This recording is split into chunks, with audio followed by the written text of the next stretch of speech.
ও দেবগণ সাই প্ৰভুই বুলিৰা বসৰ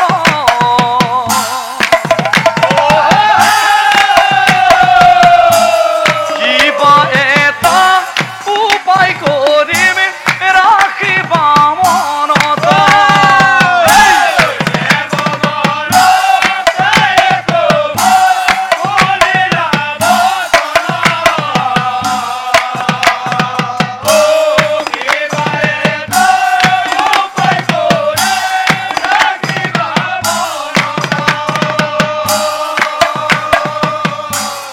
দেবগণ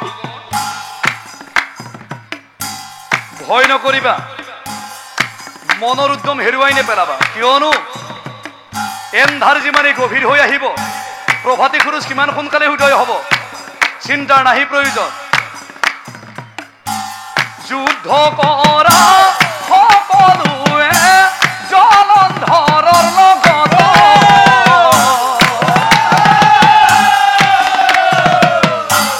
নিধন হইব জলন্ধৰ ৰাখিবা মনত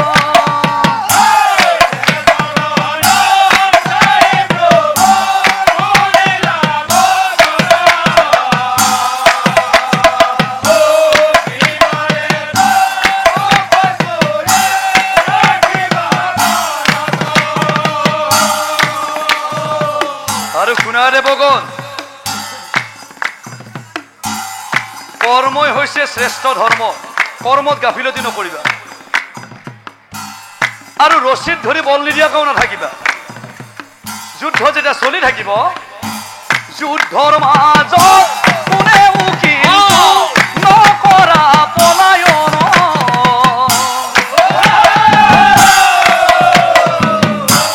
নিধন কৰিম জলন্ধৰ যুদ্ধৰ মাজত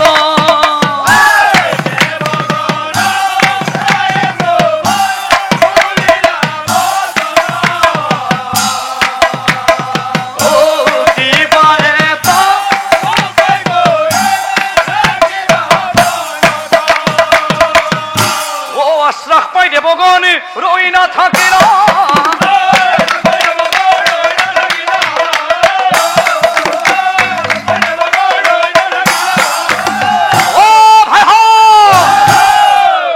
জলন্ধৰৰ সংগে মহাযুদ্ধ জলন্ধৰৰ সংগে মহা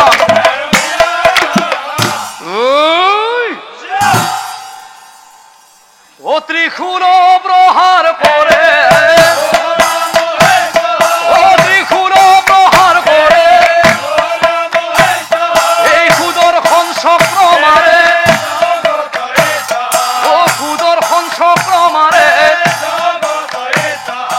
জমে মাৰে জমজন জমে মাৰে জমজন তথাপিতো জলন্ধৰ নহয় নামৰে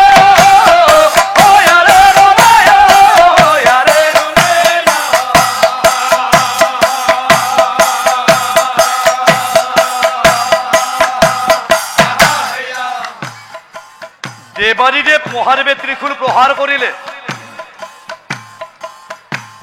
অনন্ত কৌটি ব্ৰহ্মাণ্ডৰ হৰি অধিকাৰী জগতৰ ঈশ্বৰ নাৰায়ণে সুদৰ্শন চক্ৰ মাৰি দিলে যমে যমদণ্ড প্ৰহাৰ কৰিলে ইন্দ্ৰই ধনুৰ বাণ মৰাৰ পাছতো সেই জলন্ধৰ অসুৰক নিধন কৰিব নোৱাৰিলে ইমান প্ৰবল পৰাক্ৰমী আছিল সেই জলন্ধৰ অসুৰ মহাদেৱৰ পৰা তেওঁ অমৰত্ব বৰ লাভ কৰি বলিয়ান হৈ পৰি আছিল আৰু দেৱগণৰ যেতিয়া এই অথন্তৰটো দেখা পালে সিংহৰ বাহনী সিংহৰ বাহনী দেৱগণৰ আগত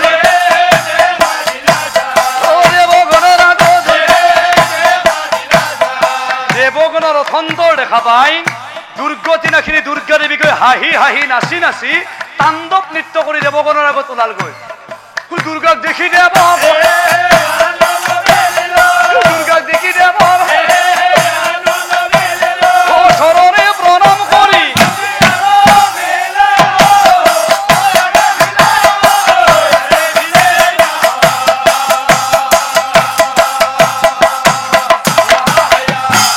দেবগণর স্তুতি তুষ্ট হইলা দুর্গা।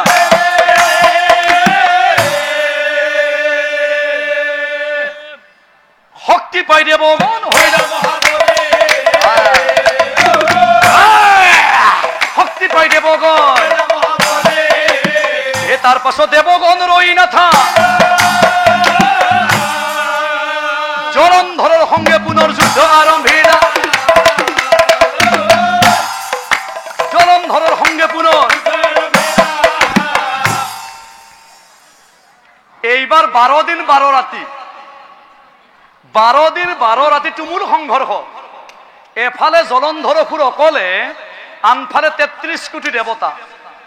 এজন জলন্ধৰে প্ৰভু নাৰায়ণৰ সন্মুখত সেই দেৱগণক চেদেলি ভেদেলি কৰি দিছে। আৰু যেতিয়া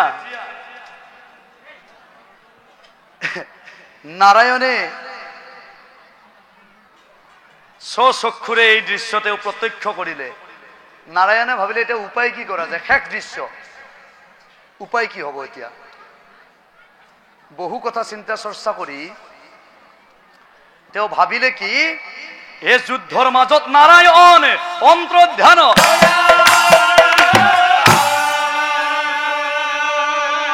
অনন্তৰে শুনক পাছে, অনন্তৰে শুনক। এতিয়া চাওক, প্ৰভু নাৰায়ণ এই যুদ্ধখনৰ গুৰি ধৰি আছিল। খন্তেক আগতে তেখেতে দেৱগণক কিন্তু সকীয়াই দিছিল যে যুদ্ধৰ মাজত কোনেও কিন্তু নকৰিবা পলায়ন। কিন্তু প্ৰথমতে তেওঁই তাৰ পৰা অন্তৰ্ধান হৈ গ'ল। এতিয়া চাওক ৰাইজ, জলন্ধৰ ইমান চতুৰ আছিল, স্বয়ং দেৱাদিদেৱ মহাদেৱৰ পৰা তেওঁ কৌশল কৰি অমৰত্ব বৰ লাভ কৰিছিল। কিমান চতুৰ আছিল। কিন্তু এই জলন্ধৰতকৈ প্ৰভু নাৰায়ণ হাজাৰ গুণে চতুৰ।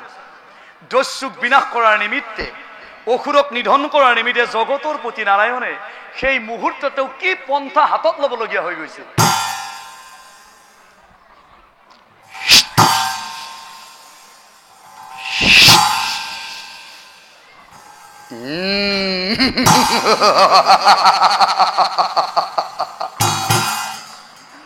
ও মায়া করি শ্রী হরি,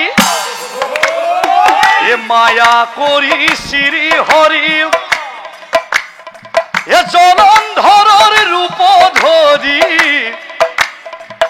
বৃন্দার ওসরে চলি গইলা।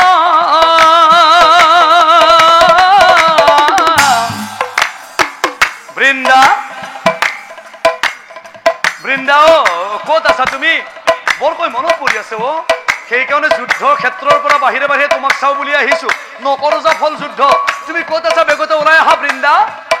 আহা আহা প্ৰাণেশ্বৰী, এবাৰ লওঁ কোলে কৰি পুৰা মই মন ৰবা সনা।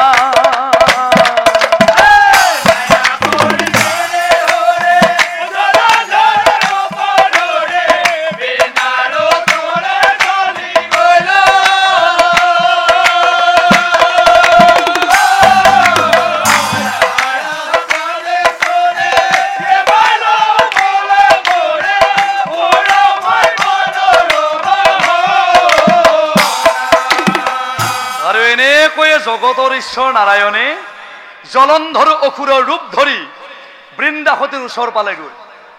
মায়া কৰে নাৰায়ণে নাজানিলা বৃন্দাবায়ে, স্বামী বুলি ভাবে মনে মনে।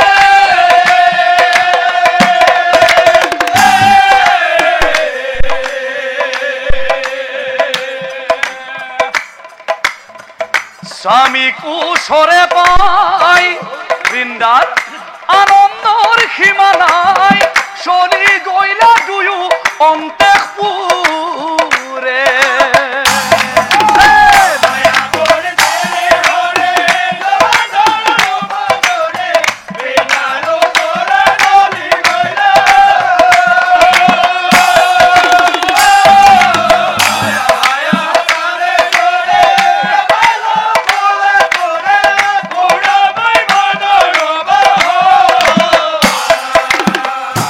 স্বামী বুলি ভাবি বৃন্দাবতীর ও আনন্দ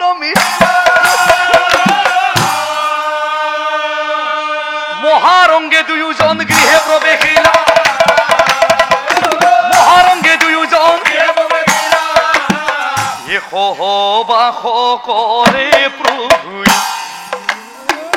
বৃন্দার গত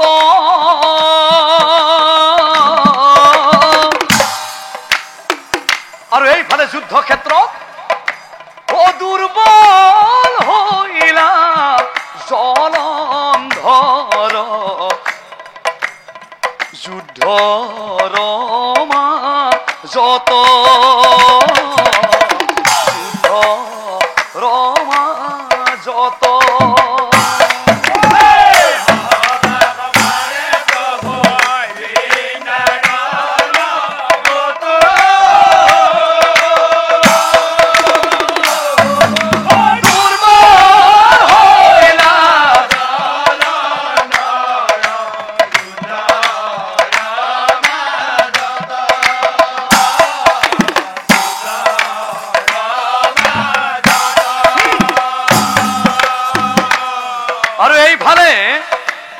গৃহত পত্নীর বৃন্দার সতীত্ব হরণ হওয়ার লগে লগে যুদ্ধ কৰি থকা প্ৰবল প্ৰতাপী জলন্ধৰ অসুৰ যুদ্ধ ক্ষেত্ৰত তেওঁ দুৰ্বল হৈ গল অবব হৈ গল যুদ্ধ কৰিব নোৱাৰা হৈ গল বাৰে বাৰে তেওঁ মহামন্ত্ৰবিলাক পাহৰি গল অকল সেয়াই নহয় এই অসুৰবিলাকৰ মাজত বৃহৎ ক্ষতি সাধন হৈ গল আর যত মানে অসুর আছিল হবে মরি যাই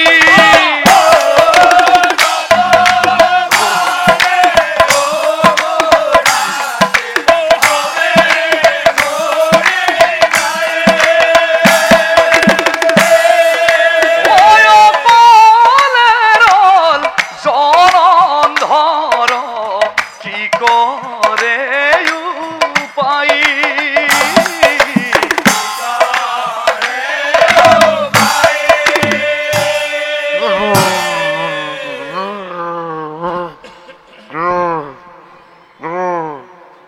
যুদ্ধ করি জলন্ধর ভাগরি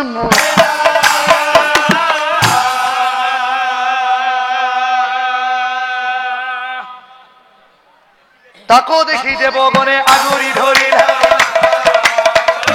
তাকো দেখি দেবগণে ও হায় আয় আজি রই বাসা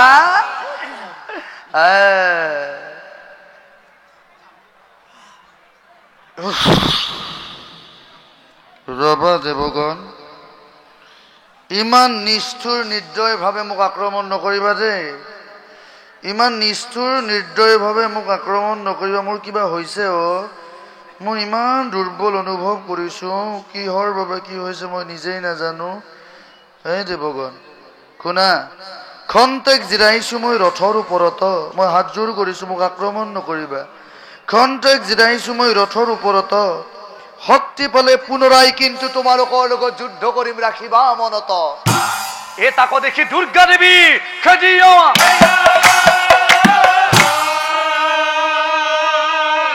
আৰ দূৰৰ পৰা দূৰত থাকি প্ৰভু নাৰায়ণে দুৰ্গা দেবীক ইংগিত দিলে নাৰায়ণৰ ইংগিত বুজি পাই দুৰ্গচিনাখিনি দুৰ্গাই কি কৰিলে ওই সৰ্গল হৈ দুৰ্গা দেবী মুণ্ড কাটি দিল সৰ্গল হৈ দুৰ্গা দেবী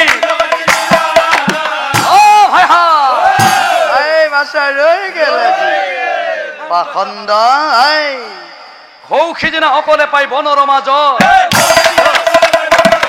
কি কথা কৈছিলি পৰেনে মনত ই মোক কি কয় মোক বিয়া কৰাই তই ঘৰলৈ নিবি আৰু বহি ঠাকুৰ বধৰ তই প্ৰতিশোধ লবি ও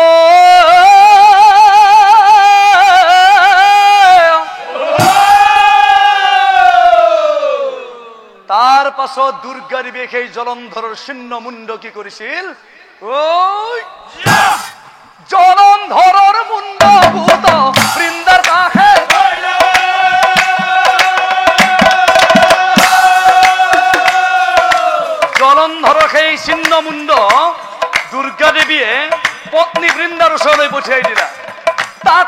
দেখি বৃন্দাহতে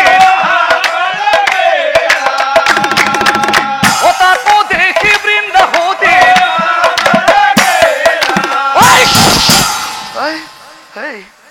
কোন তুমি?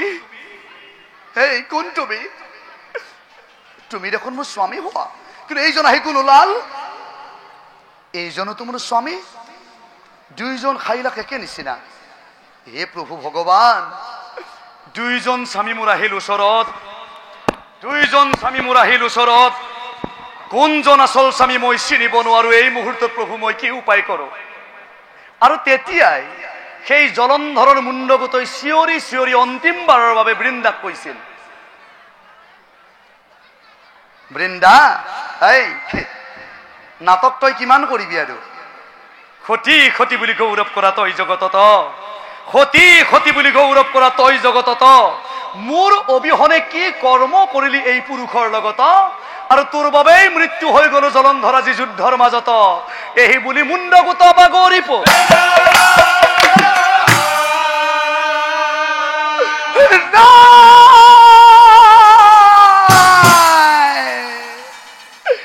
কান্দিবে লাগিলা বৃন্দা, কান্দিবে লাগিলা বৃন্দা। ও জনম দুঃখী বৃন্দা হতি, জনম দুঃখী বৃন্দা হতি, কিবা দুখে হইলু দুখী, কৃপা কৰা প্ৰভু মোক বিপদ কালত, কৃপা কৰা প্ৰভু মোক বিপদ কালত। ও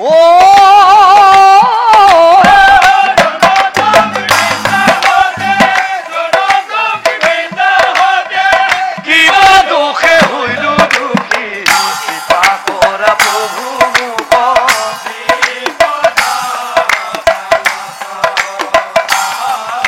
এই কোন তুমি? তুমি তো মোৰ স্বামী হোৱা, কিন্তু এইজনো তোমাৰ স্বামী? আৰ কি লিখিলা ললা তৰু পৰে,